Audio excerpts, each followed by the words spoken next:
I remember the ceiling lights first, the harsh, sterile white beams inside the UCLA emergency room, glowing so bright they made my eyes water.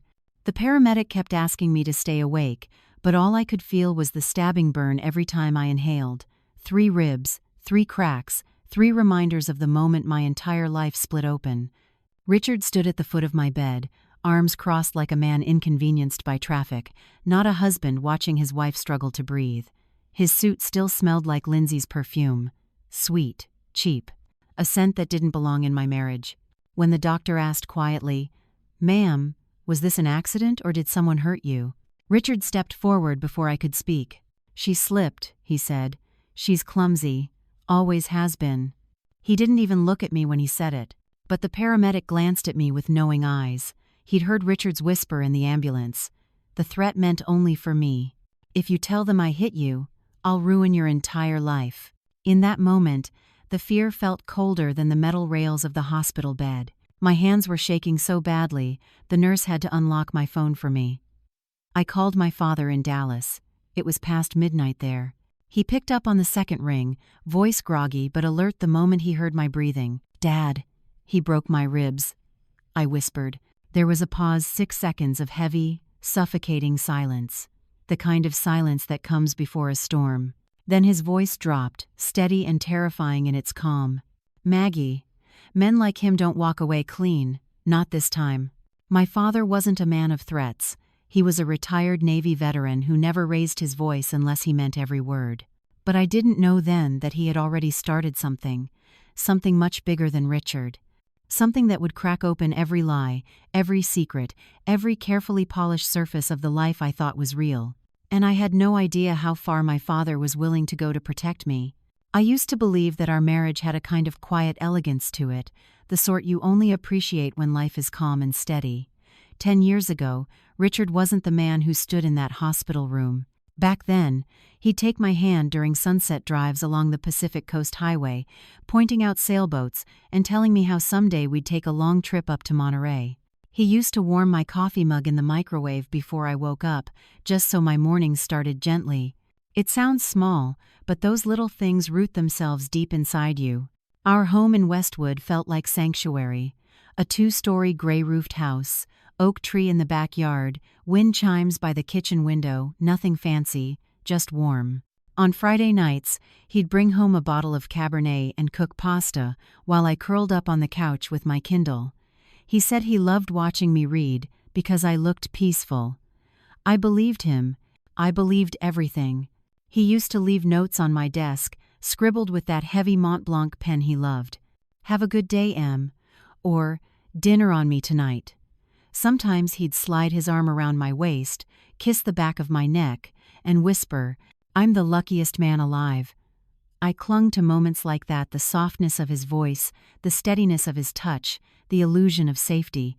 Even now, lying in the hospital weeks later, I could still feel echoes of those memories, like ghosts reminding me that love used to live here. And maybe that's what hurts the most, the knowing that something once so gentle could break into something violent without warning. But the truth is, the warning signs weren't invisible. I just wasn't ready to see them. The man I loved had already started slipping away long before I realized I was losing him. And the first crack in our beautiful life came far earlier than I ever admitted. I just didn't know that the smallest shift in his behavior would soon unravel everything we had built over decades without mercy for me. Most mornings back then felt predictable in a comforting way. I'd wake up before sunrise, warm my hands around a latte from the cafe on Westwood Boulevard, and open my MacBook Air at the dining table facing the backyard. The world felt simple when the house was quiet. Richard would come downstairs already dressed in one of his tailored suits, kiss my forehead, and say he had an early board meeting in Century City. I never questioned it. That was just our rhythm.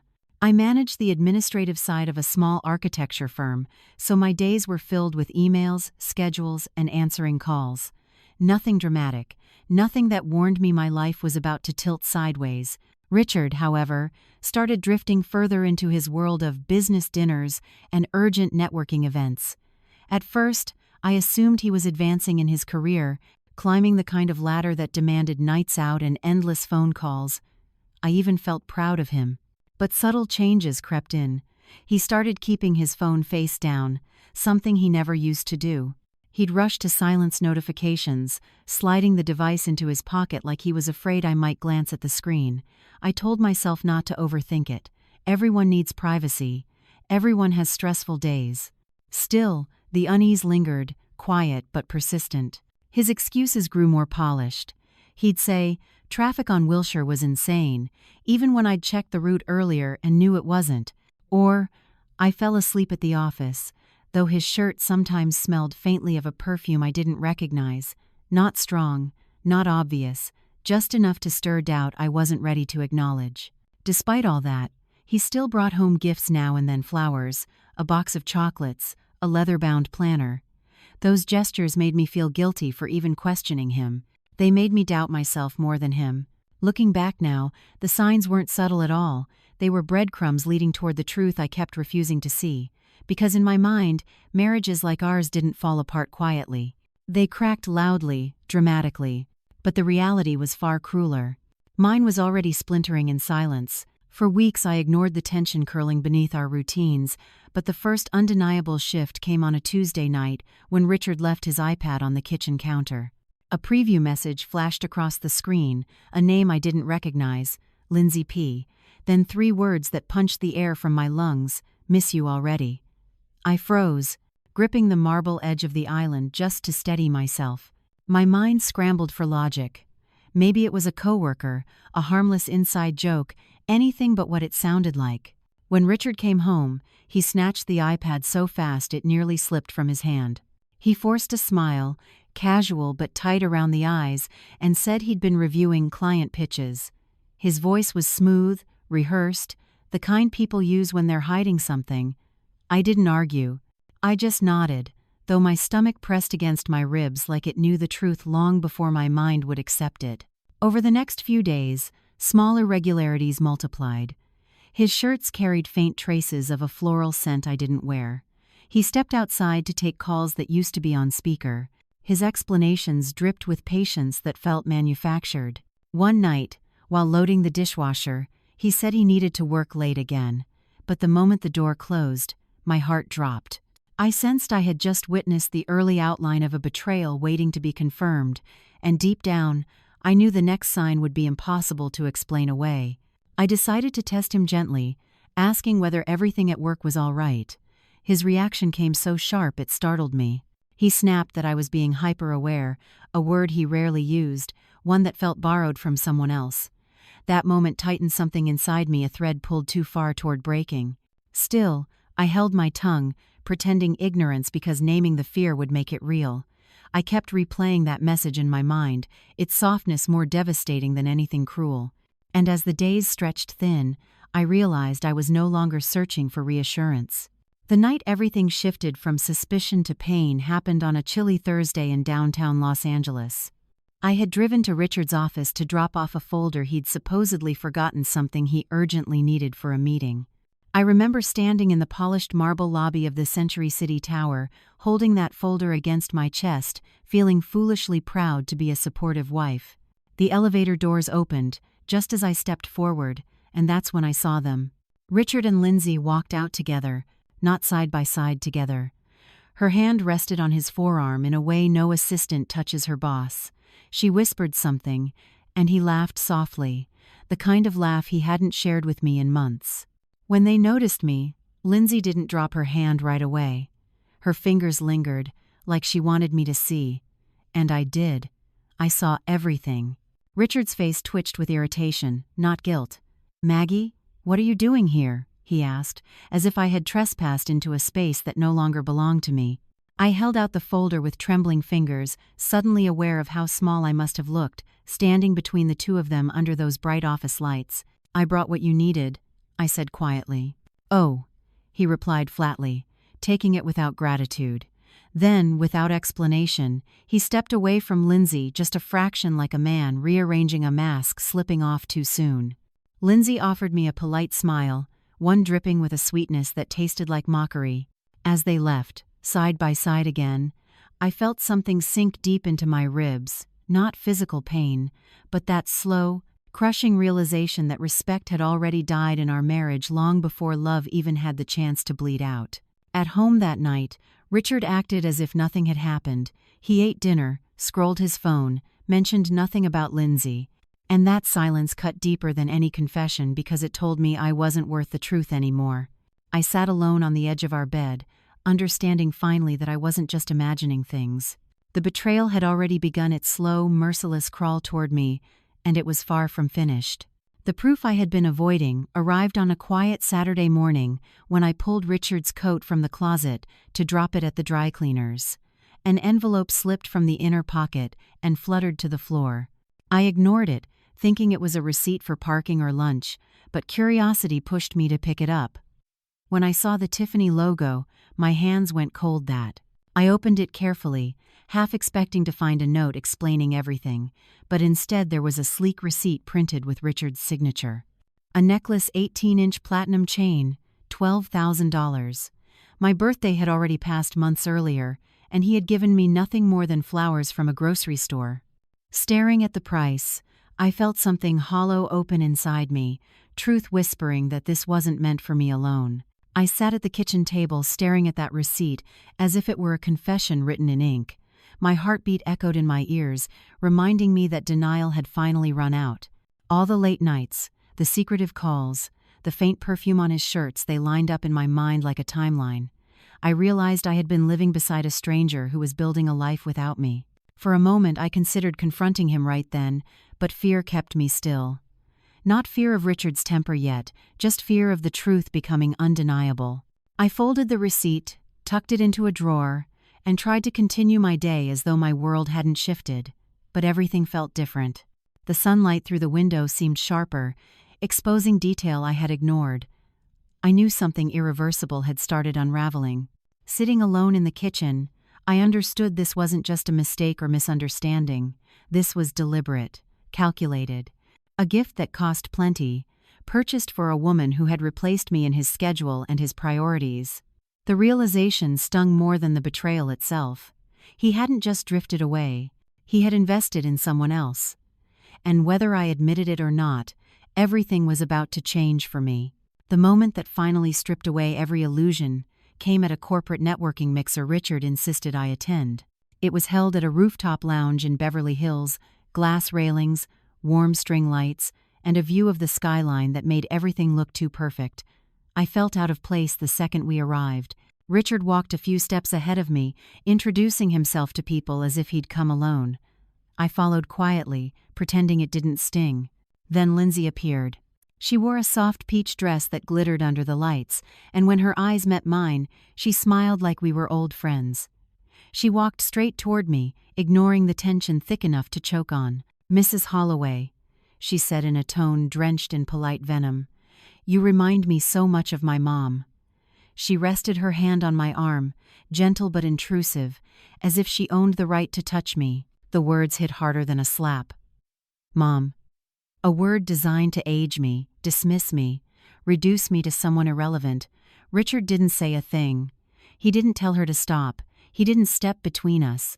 He actually smiled small, approving like he was proud she'd said it. "So classy of you to come tonight," Lindsay added, leaning in a little closer. "It means the world to Richard. You know, supporting him even when he's so busy with new projects." Her emphasis wasn't subtle. My hands curled into fists, hidden behind my clutch.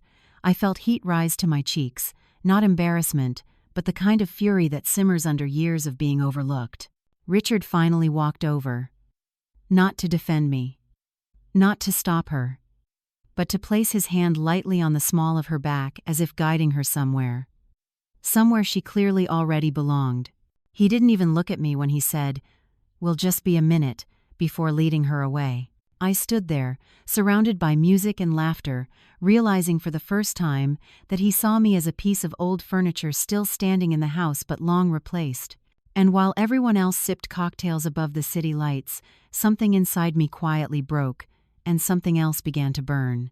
That night I came home earlier than planned, driven by a restless intuition I couldn't shake. Richard had told me he'd be working late at the office, but something about his tone at the mixer lingered in my mind like a warning. I pulled into our driveway, Noticing his Mercedes already parked there, headlights still warm, my hands tightened on the steering wheel. He wasn't supposed to be home, and he wasn't supposed to be with her. I slipped my keys quietly into my purse and stepped inside. The house was dim except for a soft glow spilling from the living room. As I rounded the corner, my breath caught. Lindsay was sitting on our couch, my couch, laughing at something on Richard's phone. Her shoes were off, tucked neatly beside the coffee table like she belonged there. Richard sat beside her, too close, wearing the relaxed smile he once saved for me. Something snapped inside me. Years of restraint, of shrinking myself to keep the peace, suddenly collapsed. I walked straight into the room. "Get out," I said, voice low but unwavering. Lindsay blinked, surprised but not ashamed. Richard jumped up, face flushing with irritation, not guilt. "Maggie, don't start," he warned. But I wasn't listening. I stepped closer to Lindsay. I said, "Get out." When she rose with that smug smirk, the same one she wore on the rooftop, I reacted before I could stop myself. My hand flew across her cheek, a sharp, clean slap, not from rage, but from a truth boiling over after being denied too long. Everything exploded at once. Richard's eyes darkened. He grabbed my arm, yanking hard. I stumbled, hitting the edge of the marble console table. Pain shot through my side like lightning, stealing my breath. As I lay on the floor, gasping, I saw something he didn't mean for me to see, the office door slightly open, the safe inside not fully closed. And in that moment, injury became revelation.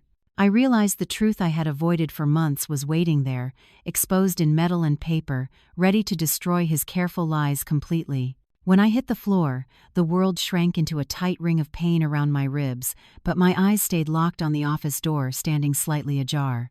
Richard was too busy yelling at Lindsay to notice where my attention had gone. His voice sounded distant, warped, as if underwater. I forced myself upright just enough to see more clearly. The safe was open wider now, almost inviting. Inside lay a stack of folders, a checkbook, and a thin blue envelope with Richard's handwriting on the front. Even through the blur of pain, a cold instinct pushed me forward. I reached out and snapped a few photos with my phone, angling it so the flash wouldn't give me away.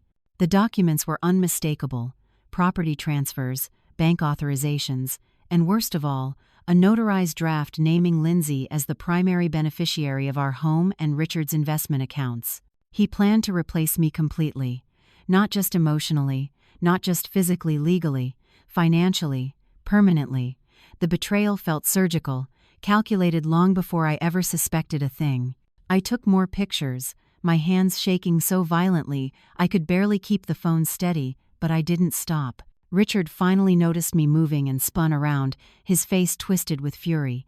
But before he could reach me, I locked my phone, slipped it beneath my leg, and met his glare with a calmness I didn't recognize. Because now I knew something he didn't. The truth was mine. Even as my ribs throbbed and the room tilted in and out of focus, a strange clarity settled over me. He thought he'd broken me, thought that pain would silence me long enough for him to finish erasing me from the life I helped him build. But lying there, I realized I held the one thing he couldn't afford for anyone to see: proof, intent. His entire scheme preserved in crisp scans on my cloud backup, uploaded the second each photo was taken. He didn't notice the strength gathering behind my quiet stare, but I felt it rising, steady and undeniable. And this was only the beginning. Richard stormed toward me, his footsteps heavy against the hardwood floor, but I didn't flinch this time. Something inside me had shifted, pain sharpening into purpose, fear evaporating under the weight of what I now knew. He knelt beside me, gripping my arm so tightly his knuckles turned white. "Delete whatever you saw," he hissed. "Now." But I only stared back at him, breathing through the burning in my ribs, feeling a strange calm settle in my chest. Lindsay hovered in the doorway, trembling, mascara streaking down her face. For the first time that night, she looked genuinely afraid, not for me, but for herself. She whispered, "Richard, she has proof." And the panic that flashed through his eyes confirmed everything. He knew I wasn't bluffing. He knew the photos were already backed up, already beyond his reach. He tightened his grip again. "If you release anything, I swear You'll what?" I said quietly. "Hit me again?" He froze. For the first time, he realized he had no control left, not over my fear, not over my silence, and definitely not over what came next. I reached into my pocket, pulled out my phone, and hit the voice memo button. "Go ahead," I said. "Finish your sentence." His hand dropped instantly, his face drained of color. He understood exactly what I was doing, and more importantly, he understood he couldn't stop me. Then came the moment neither of us expected. Lindsay stepped forward. "Richard," she whispered, "I'm done covering for you." She reached into her purse, pulled out her own phone, and pressed play. A recording crackled to life, Richard's voice, unmistakably clear, discussing how to transition me out of his life and secure his assets before filing for divorce. He lunged at her, but I shouted, "Stop!" loud enough to cut through his rage. He froze, stunned by my voice. In that stillness, I opened my phone, recording everything, the fear in Lindsay's eyes, the guilt on his. I called 911, steady despite the pain, and said, "My husband assaulted me." Richard stared at me, realizing too late his downfall had already begun today. By the time the police arrived, the house felt frozen in a strange, heavy silence. Richard tried to straighten his shirt, rehearsing some version of innocence in his head, but he was too late. The moment the officers stepped inside, I handed one of them my phone with trembling fingers. "Everything you need is in there," I said softly. They listened to the recording. His threats, his admission, Lindsay's audio clip, and their expressions shifted from routine neutrality to sharp attention. One officer knelt beside me. "Ma'am, we're calling an ambulance. You need medical care immediately." Richard stepped forward, trying to interrupt, but the second officer blocked him.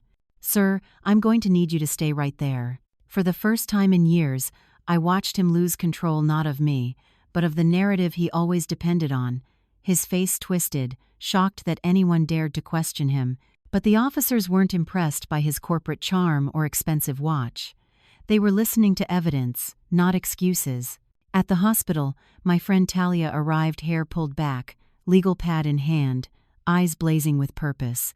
She sat beside my bed, squeezed my hand gently, and said, "Maggie, we're going to take everything he tried to take from you." And I believed her. Because for the first time, I recognized the power I still had. The next morning, Talia filed for an emergency protective order, and by noon, Richard was legally barred from coming within 100 yards of me. His access to our home, our accounts, and every shared asset was restricted.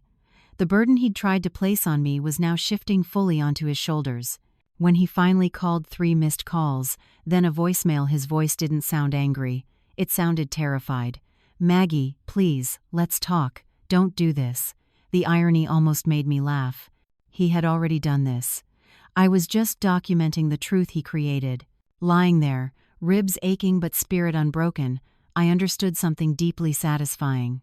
Richard hadn't just lost control. He had handed me the keys to his downfall, and I was only starting to turn the lock. My father arrived the next afternoon, flying straight from Dallas without stopping to sleep or change clothes. When he walked into my hospital room, he didn't rush toward me or speak right away. He just stood there, taking one long, steady breath, as if anchoring himself before the storm he already knew he'd have to face. His eyes softened when they landed on me, bandaged, bruised, but still sitting upright with the strength he had always believed I carried. "Hi, Dad," I whispered. He moved beside my bed, took my hand gently, and said, "I'm here now, sweetheart."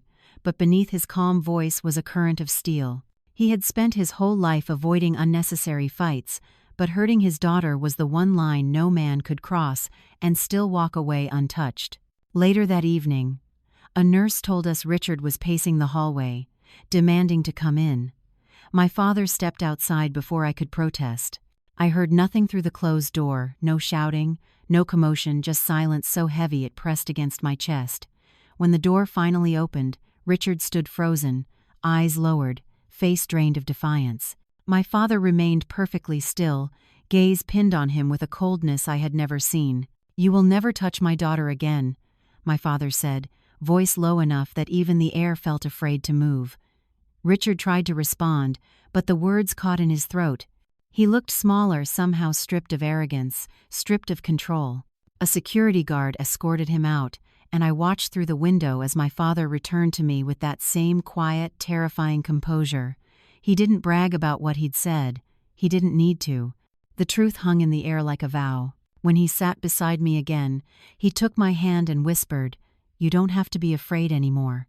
In that moment, something inside me loosened a knot that had been tightening for months. Because safety didn't always come from police reports or hospital walls. Sometimes, it came from a father who had weathered storms far darker than mine and still knew exactly how to protect his own. Returning home after 6 weeks in the hospital felt nothing like I imagined. I expected relief, maybe closure, but instead the house greeted me like a museum of a life I no longer recognized. The living room still smelled faintly of the lavender candle I used to light every night.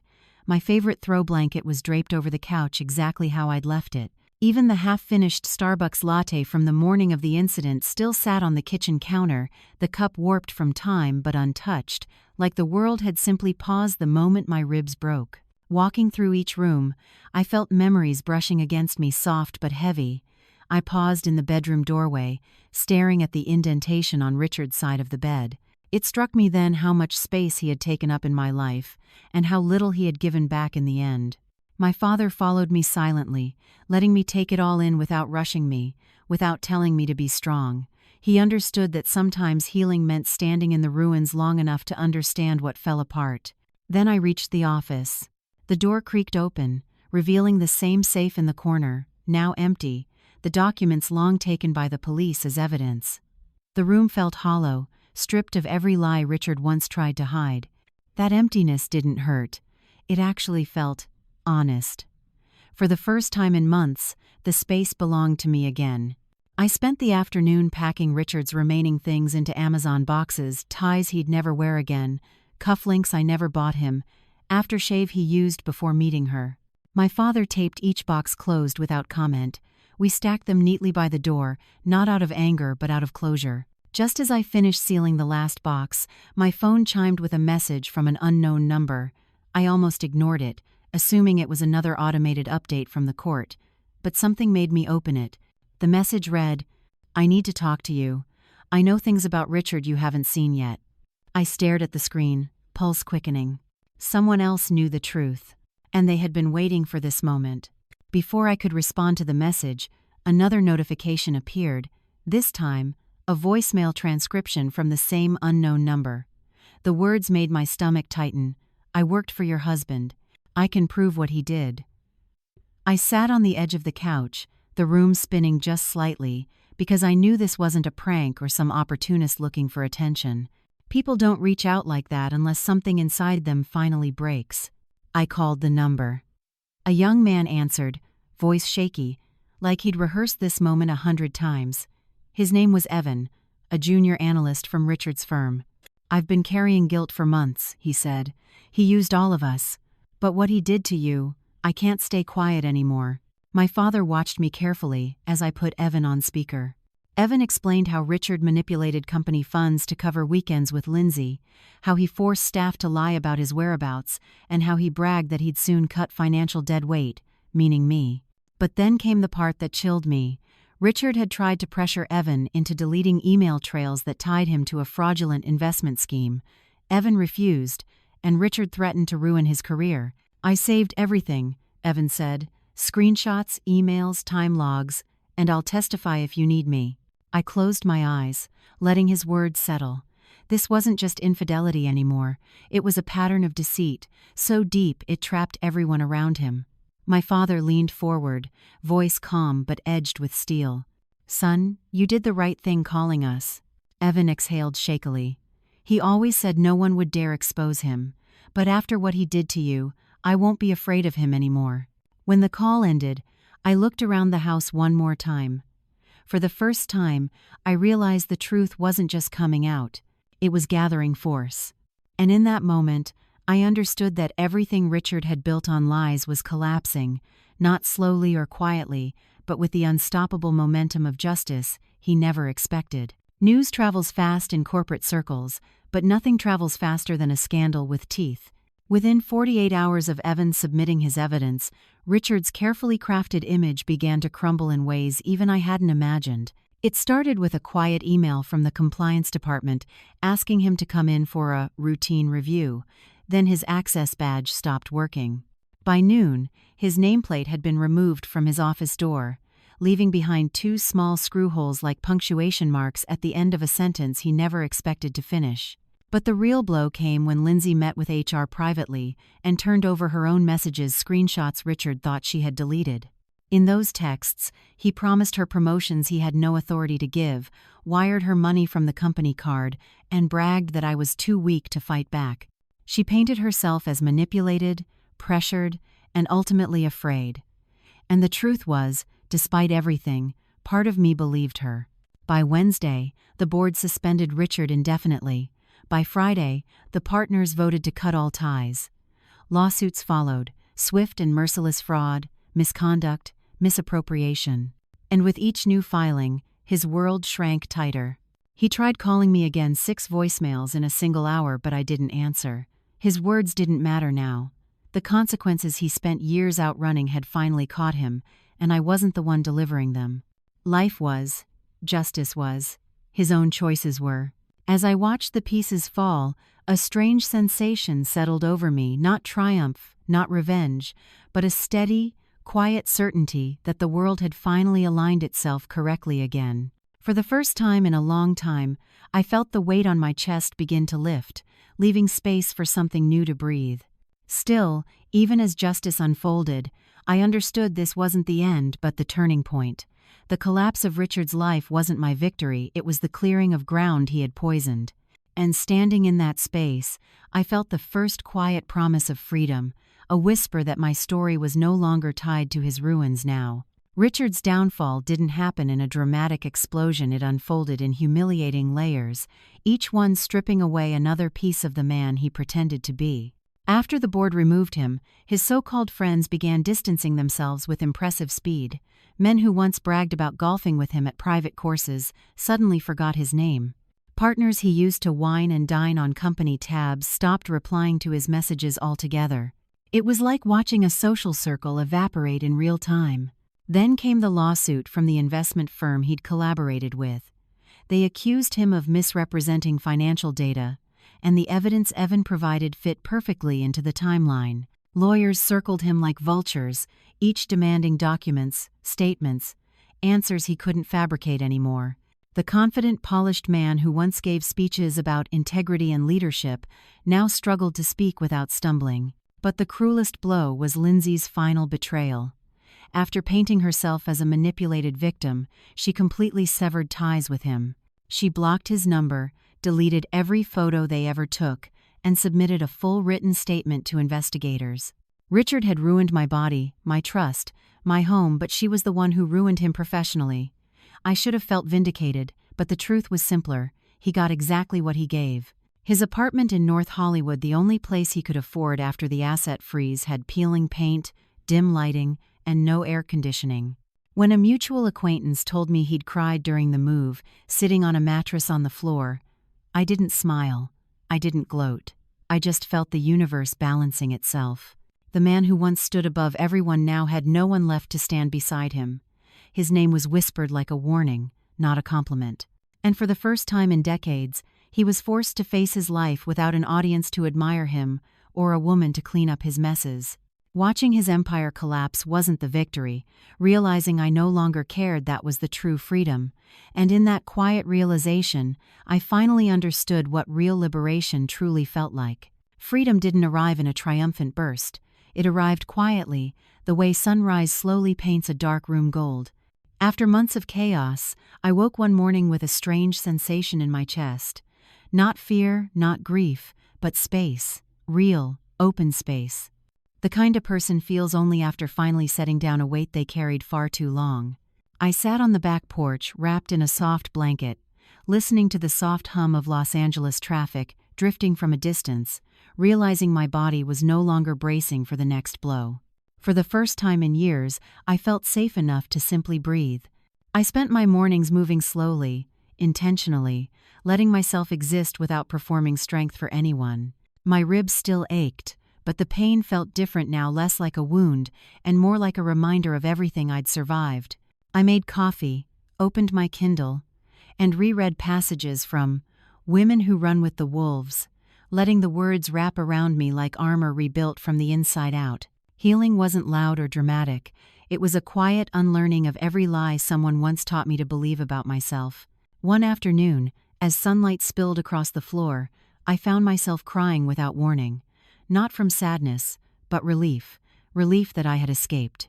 Relief that the world was still soft in the right places. Relief that despite everything Richard tried to take from me, my voice, my dignity, my future, I was still here. Alive, whole, becoming. My father visited often, sitting with me on the porch as if guarding the peace I'd finally reclaimed. He didn't lecture or hover. He simply existed beside me, steady and unwavering, like a lighthouse reminding a ship it had finally reached safe harbor. Sometimes we didn't speak for an hour, sometimes we laughed about small things. But every moment with him stitched another thread of strength back into me. And in those quiet weeks, something shifted deep inside, something soft but solid. I realized I no longer defined myself by what Richard did to me. I was becoming someone new, someone stronger, someone restored. Moving to Santa Monica felt like stepping into a life I had only ever imagined from a distance. The apartment was small, sunlit, and close enough to the ocean that I could hear the waves at night. I signed the lease with a steady hand, feeling something I hadn't felt in a long time: ownership of my own future. For weeks, I filled the space slowly, choosing pieces that reflected who I was becoming rather than who I had been forced to be. A soft blue rug, crisp white curtains, a second-hand bookshelf that I painted myself.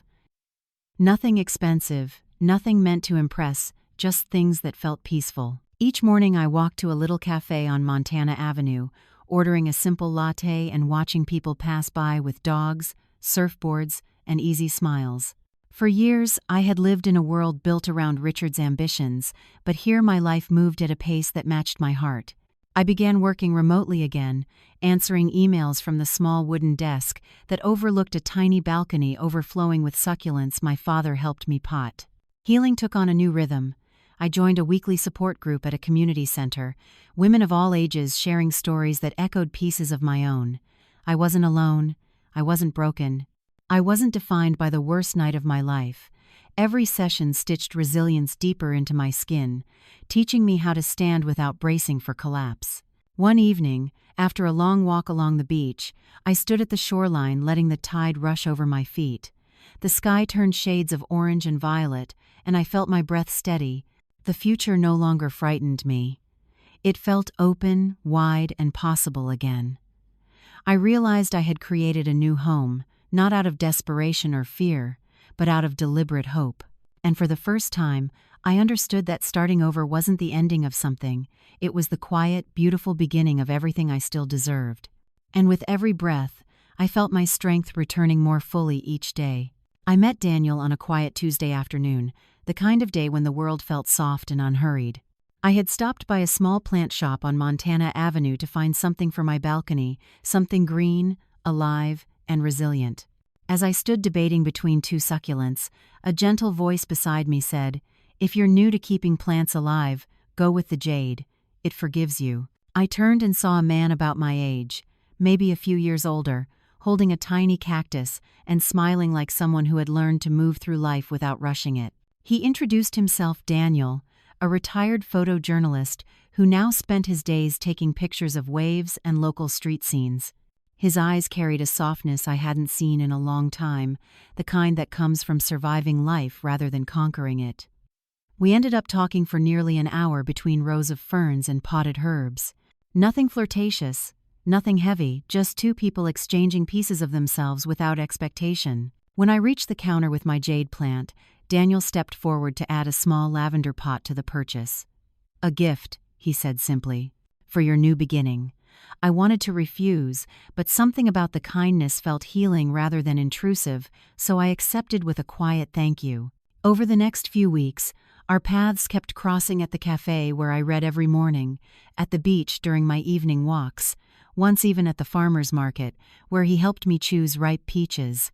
Each time, we fell into conversation with an ease that startled me. He never asked about my past, never probed at the wounds still tender beneath my skin. Instead, he asked about the books I loved, the places I wanted to visit, the things that made me feel alive now. One night, as we watched the sun drop into the ocean, he said softly, Survivors. Recognize survivors. And for a moment, I felt something I thought I had lost forever: interest, possibility, maybe even the first quiet flicker of hope.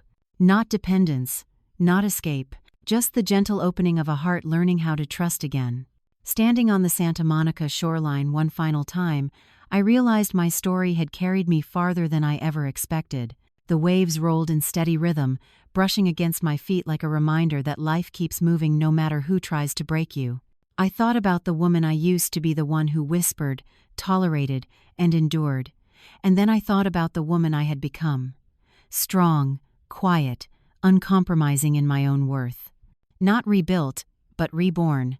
Richard's chapter in my life didn't end with rage, it ended with truth. The courts finalized everything a month later. I kept the house, the savings, and the freedom he swore I'd never have.